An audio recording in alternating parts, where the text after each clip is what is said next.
Ils partent, ils démarrent leur carrière avec Pasqua et ils finissent avec Juppé. Simplement, comme Estrosi est un ancien pilote de course, il va plus vite à l'essentiel et il finit là où ils finissent tous. Voilà la réalité de monsieur Estrosi. De passage à Nice, Éric Zemmour affirme qu'il soutient la réforme de la retraite, que le pays est éruptif, et que pour gagner, il faut l'union des droites. L'ex-candidat à la présidentielle a également abordé les violences dont il se dit victime. Pourquoi autant de haine avec le grand remplacement? Et dans ce cadre, une auditrice a laissé une question à Zemmour, qu'il ne tarde pas à y répondre. Par ailleurs, pourquoi tant de haine? C'est un slogan imbécile.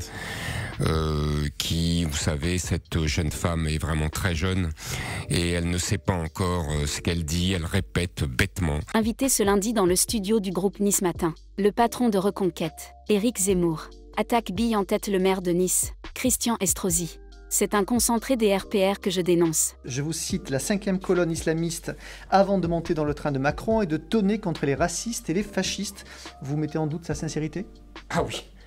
Je ne sais pas si ça existe pour lui ce mot. C'est un singulier comité d'accueil qui est venu saluer Éric Zemmour à la gare de Lyon, à Paris, ce samedi soir du 25 mars. On t'a bien accueilli à Lyon aussi, hein?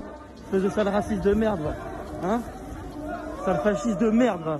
Alors que le président de Reconquête revenait de son déplacement à Villeurbanne pour une séance de dédicace. Plusieurs militants, Antifa, Zemmour explique que c'est les mêmes personnes qui attaquent les policiers. Que ces gens-là sont vraiment des nervis antidémocratiques. J'ai moi-même affaire à eux. J'étais encore hier à Villeurbanne où ces gens voulaient m'empêcher de signer mon livre. Dans son dernier livre, Éric Zemmour écrit qu'Éric Ciotti dissipait mes hésitations et mes craintes de candidat potentiel. Le député LR l'aurait donc encouragé à se présenter. Sur le plateau du groupe Nice Matin, Zemmour confirme.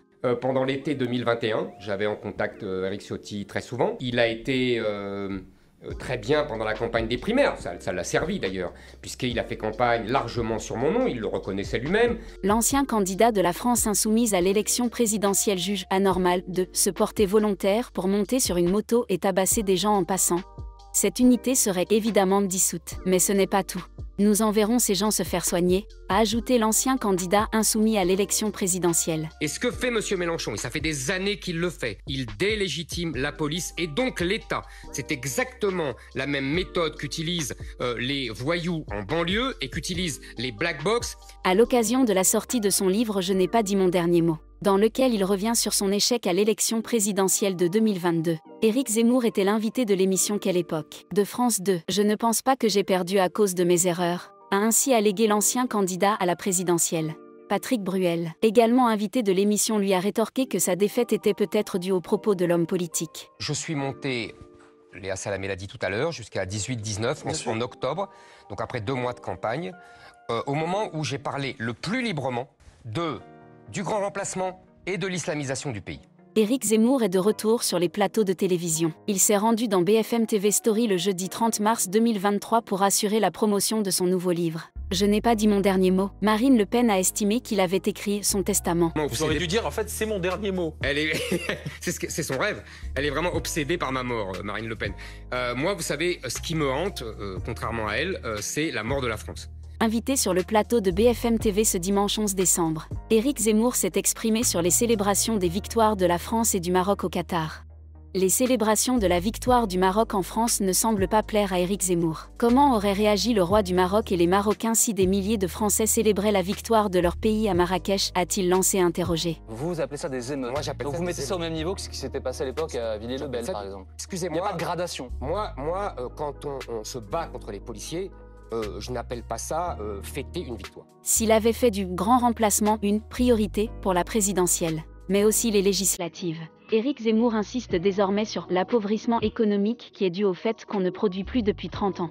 Oui, de moins en moins, et que donc on s'appauvrit. Éric Zemmour en a fait sa cible préférée au gouvernement.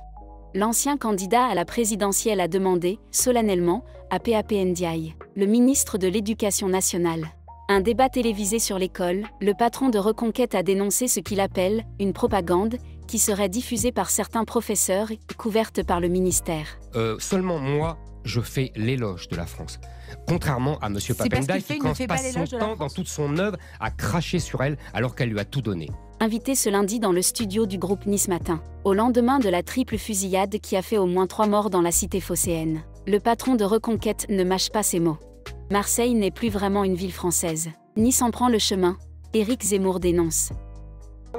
Marseille, vous savez, ça fait des années que Marseille est une ville complètement gangrénée par une immigration massive arabo-musulmane qui fait que ce n'est plus vraiment une ville française à part quelques îlots